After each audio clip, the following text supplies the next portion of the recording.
आज की वीडियो में क्लास 8 की साइंस का 7th चैप्टर पौधे और जंतुओं का संरक्षण के प्रश्न उत्तर देखेंगे। तो देखिए, सबसे पहला प्रश्न है, रिक्त स्थानों की पूर्ति कीजिए। यहाँ पे हमें कुछ सेंटेंस दिए हैं जिनमें खाली जगह है, उन जगह को हमको भरना है। वह स्थान जहाँ जानवरों को उनके प्राकृतिक आवास में संरक्षित किया जाता है अभयारण्य कहलाता है। दूसरा है, केवल एक विशेष क्षेत्र में पाई जाने वाली प्रजातियों को विशेष क्षेत्रीय स्पीशीज के रूप में जाना जाता है।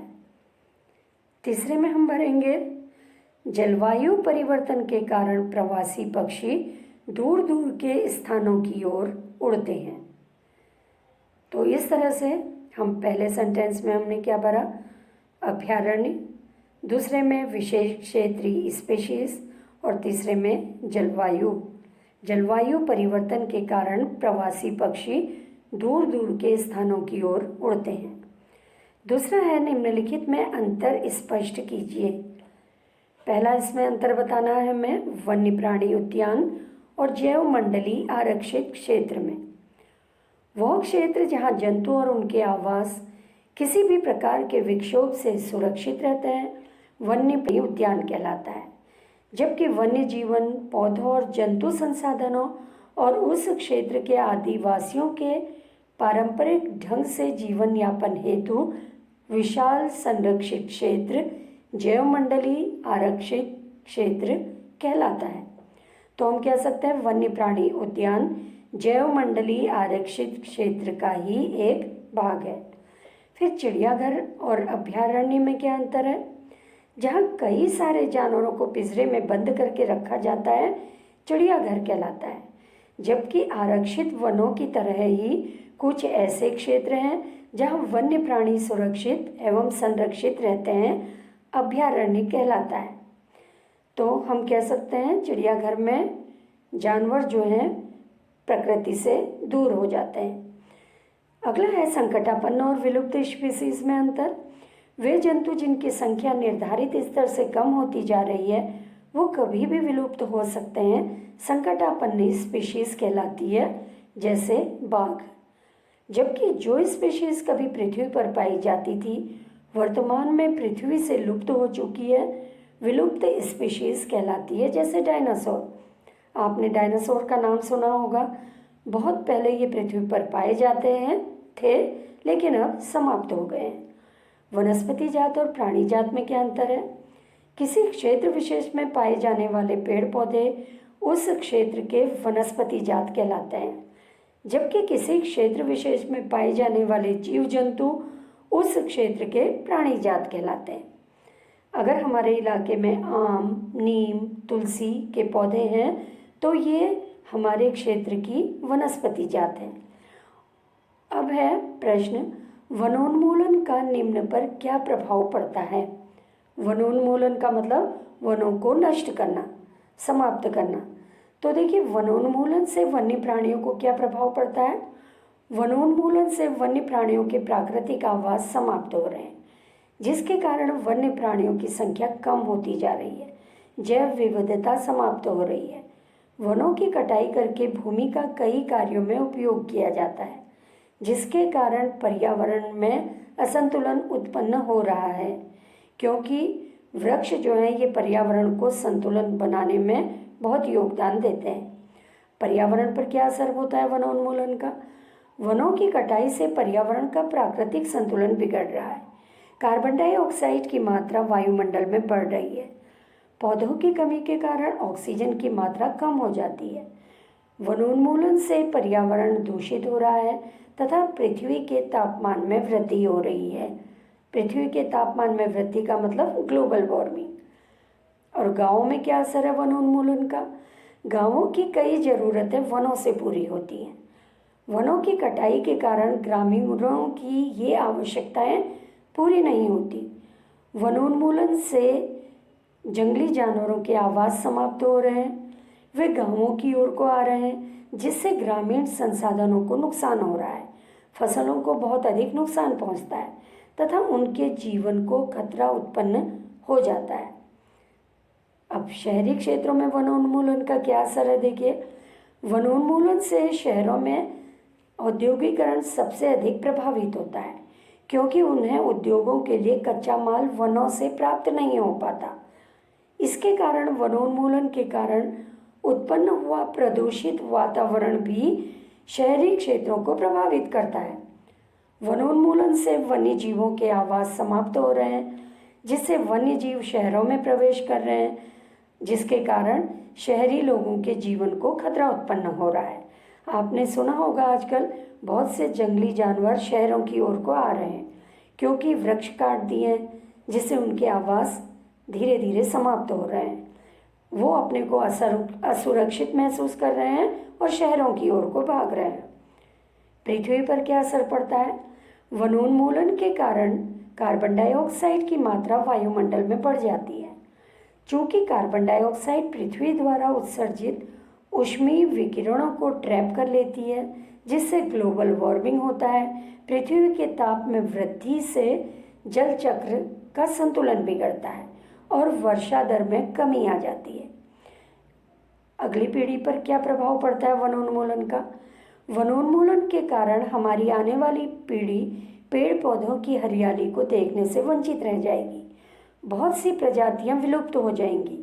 जैव विविधता समाप्त होने से पर्यावरण में असंतुलन उत्पन्न होगा, पर्यावरण प्रदूषित होगा। वनों की कमी से उनके स्वास्थ्य पर भी बुरा असर पड़ सकता है।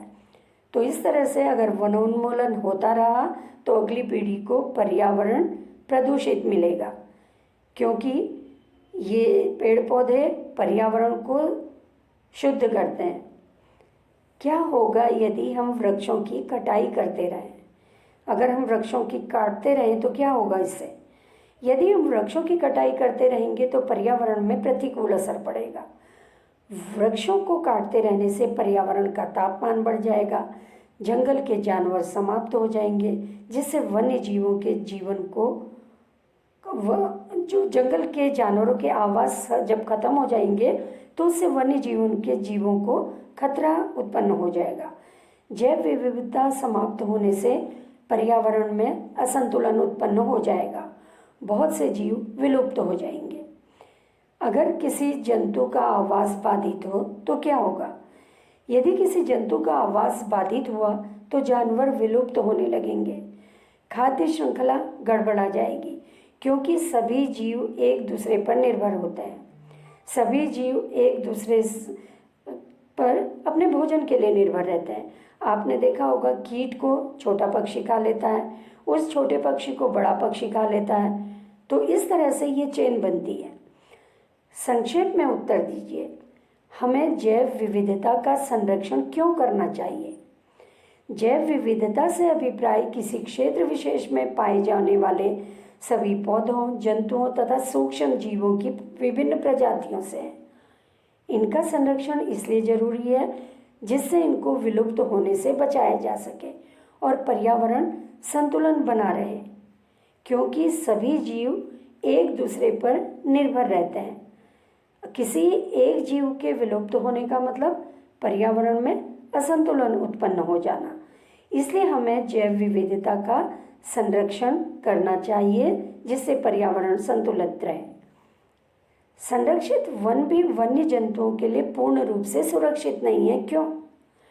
संरक्षित वन भी वन्य जंतुओं के लिए पूर्ण रूप से सुरक्षित इसलिए नहीं है क्योंकि मनुष्य की आवश्यकता बहुत अधिक बढ़ गई है।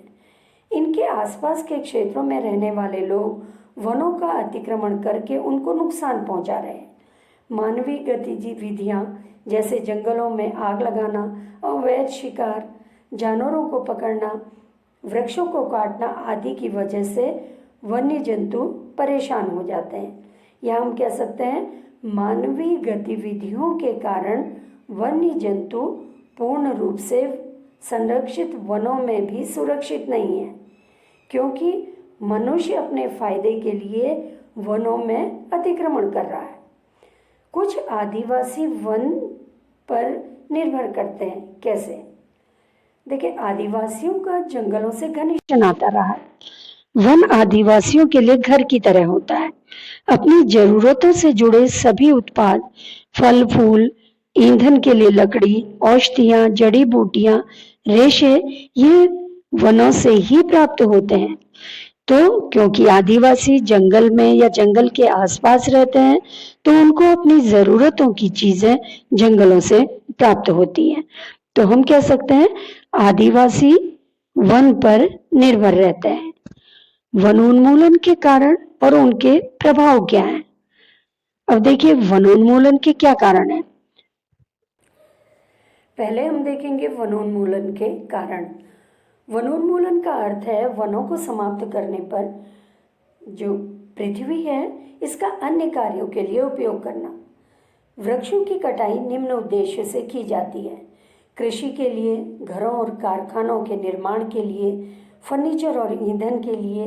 दावानल और भीषण सूखा भी वनोन्मूलन के प्राकृतिक कारण हैं। अब वनोन्मूलन के क्या प्रभाव हैं देखिए। इससे पृथ्वी के तापमान में वृद्धि होती है, वर्षा की दर में कमी हो जाती है, पर्यावरण में असंतुलन उत्पन्न हो जाता है और मृदा यानी मिट्टी के गुणों में परिवर्तन हो जाता है। तो ये क्या है? वनों के कारण और वनोन्मूलन के कारण और वनोन्मूलन के प्रभाव। अब है रेड डाटा पुस्तक क्या है? आंसर है ऐसी बुक जिसमें सभी संकटापन्न स्पीशीज का रिकॉर्ड रखा जाता है, रेड डाटा बुक कहलाती है। पौधों, जंतुओं और अन्य स्पीशीज के लिए अलग अलग रेड डाटा बुक होती है। तो ऐसी बुक जिसमें सभी संकटापन्न स्पीशीज का रिकॉर्ड रखा जाता है, रेड डाटा बुक कहलाती है। प्रवास से आप क्या समझते हैं? अब देखिए इसका आंसर है जलवायु में परिवर्तन के कारण प्रवासी पक्षी प्रत्येक वर्ष सुदूर क्षेत्रों से एक निश्चित समय पर अनुकूल जलवायु की ओर उड़कर आते हैं। वह यहाँ अंडा देने के लिए आते हैं क्योंकि उनके मूल आवास में बहुत अधिक शीत या गर्मी के कारण वह स्थान उस समय जीवन यापन हेतु अनुकूल नहीं होता। ऐसे पक्षी जो उड़कर सुदूर क्षेत्रों तक लंबी यात्रा करते हैं प्रवासी कहलाते हैं। इन पक्षियों का जलवायु परिवर्तन के कारण अनुकूल जलवायु की ओर आकर रहना प्रवास कहलाता है। तो आपने बहुत से पक्षियों को एक साथ झुंड में उड़ते हुए देखा होगा। प्रश्न है फैक्ट्रियों एवं आवास की मांग की आपूर्ति हेतु अनवरत कटाई हो रही है। क्या इन परियोजनाओं के लिए वृक्षों की कटाई न्याय संगत है? इस पर चर्चा कीजिए तथा एक संक्षिप्त रिपोर्ट तैयार कीजिए।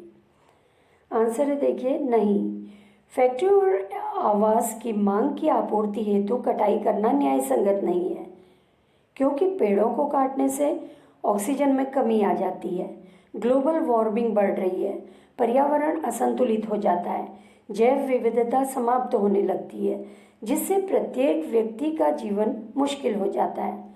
पेड़ों को काटने से कहीं बहुत अधिक सूखा पड़ता है और कहीं बहुत अधिक वर्षा हो जाती है।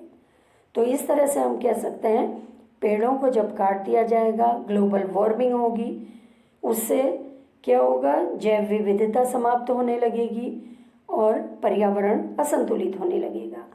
प्रश्न है अपने स्थानीय क्षेत्र में हरियाली बनाए रखने में आप किस प्रकार योगदान दे सकते हैं? अपने द्वारा की जाने वाली क्रियाओं की सूची तैयार कीजिए। देखिए स्थानीय क्षेत्र में हरियाली बनाए रखने के लिए हम इस तरह से योगदान दे सकते हैं।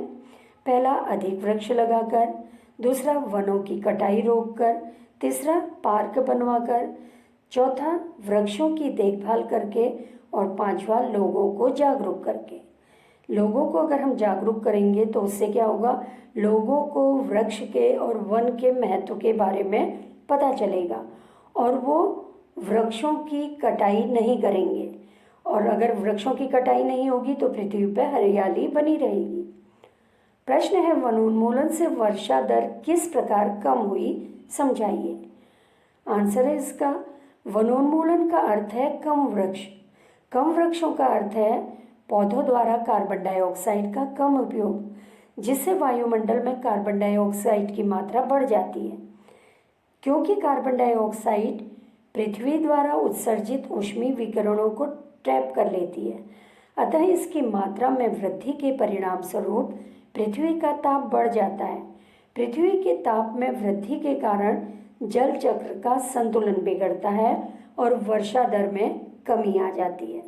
तो इस तरह से वनोन्मूलन से वर्षा दर जो है ये बहुत अधिक प्रभावित होती है, क्योंकि वनोन्मूलन से कार्बन डाइऑक्साइड की मात्रा बढ़ती है, ग्लोबल वार्मिंग होती है, पृथ्वी का ताप बढ़ जाता है। ताप बढ़ने के कारण जल चक्र का संतुलन बिगड़ जाता है, जिससे वर्षा दर में कमी आ जाती है। अब है प्रश्न, अपने राज्य के राष्ट्रीय उद्यानों के विषय में सूचना एकत्रित कीजिए। भारत के रेखा मानचित्र में उनकी स्थिति दर्शाइए। अब देखिए, उत्तराखंड के जो राष्ट्रीय उद्यान मुख्य हैं कौन से हैं? जिम कॉर्बेट राष्ट्रीय उद्यान, गोविंद राष्ट्रीय उद्यान, नंदा देवी राष्ट्रीय उद्यान, राजाजी राष्ट्रीय उद्यान, गंगोत्री राष्ट्रीय उद्यान, फूलों की घाटी राष्ट्रीय उद्यान। तो हर जिले के अलग अलग राष्ट्रीय उद्यान हैं।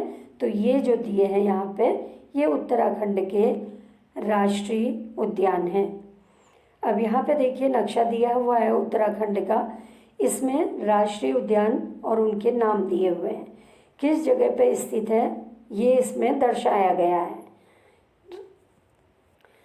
तो देखिए ऊपर से ये है गंगोत्री नेशनल पार्क, गंगोत्री राष्ट्रीय उद्यान। दूसरा है फूलों की घाटी राष्ट्रीय उद्यान, valley of flower national park. अगला है नंदा देवी नेशनल पार्क, नंदा देवी राष्ट्रीय उद्यान। फिर देखिए Corbett national park, Corbett national park ये कहाँ पर स्थित है? रामनगर में स्थित है, उत्तराखंड के रामनगर में। फिर है राजाजी नेशनल पार्क, यह देहरादून में स्थित है, राजाजी नेशनल पार्क, राजाजी राष्ट्रीय उद्यान। अगला है गोविंद नेशनल पार्क या गोविंद राष्ट्रीय उद्यान। तो इस तरह से ये उत्तराखंड के नक्शे में अलग अलग राष्ट्रीय उद्यान दिए हुए हैं। इसी तरह से हम अलग अलग क्षेत्र के राष्ट्रीय उद्यानों को मानचित्र में प्रदर्शित कर सकते हैं। तो ये कौन कौन से हो गए? देखिए गंगोत्री राष्ट्रीय उद्यान। अगला प्रश्न देखिए, हमें कागज की बचत क्यों करनी चाहिए? उन कार्यों की सूची बनाइए जिनके द्वारा आप कागज की बचत कर सकते हैं। आंसर है 1 टन कागज की उत्पत्ति के लिए 17 हरे भरे पेड़ों की ज़रूरत होती है। कागज का 5 से 7 बार पुनः चक्रण हो सकता है या रिसाइकलिंग हो सकती है, इसलिए हमें कागज को बचाना चाहिए। उपयोग में आए कागज को पुनः उपयोग में लाना चाहिए और पुनः चक्रण करना चाहिए। इससे वनों के साथ साथ पानी और ऊर्जा की भी बचत होती है, जिससे हानिकारक रसायनों के उपयोग में भी कमी आती है। तो इस तरह से हमें कागज की बचत करनी चाहिए, क्योंकि इससे क्या होगा, हम पर्यावरण को प्रदूषित होने से बचा सकते हैं। अब है निम्न प्रश्नों का उत्तर दीजिए। यहाँ पे कुछ प्रश्न दिए हुए हैं, ये जो प्रश्न है इनका उत्तर हमको देखना है। पहला है विलुप्त स्पीशीज की सूचना वाली पुस्तक, ये कौन सी है? Red data book. अब अगला है पौधों, जंतुओं और सूक्ष्म जीवों की किस्में और विभिन्नताएं, ये क्या कहलाती है? जैव विविधता। पृथ्वी का वह भाग जिसमें सजीव पाए जाते हैं वो क्या कहलाता है? जैव मंडल। फिर है विलुप्त हुई स्पीशीज, जो स्पीशीज विलुप्त हो चुकी हैं उसको क्या कहा जाता है? देखिए चौथा देखिए, विलुप्त होने के कगार पर पहुंची स्पीशीज को क्या कहते हैं? संकटापन्न। अगला है एक विशिष्ट आवास में पाई जाने वाली स्पीशीज विशेष क्षेत्रीय स्पीशीज कहलाती है। तो इस तरह से हमने देखा पौधे और जंतुओं का संरक्षण के प्रश्न उत्तर।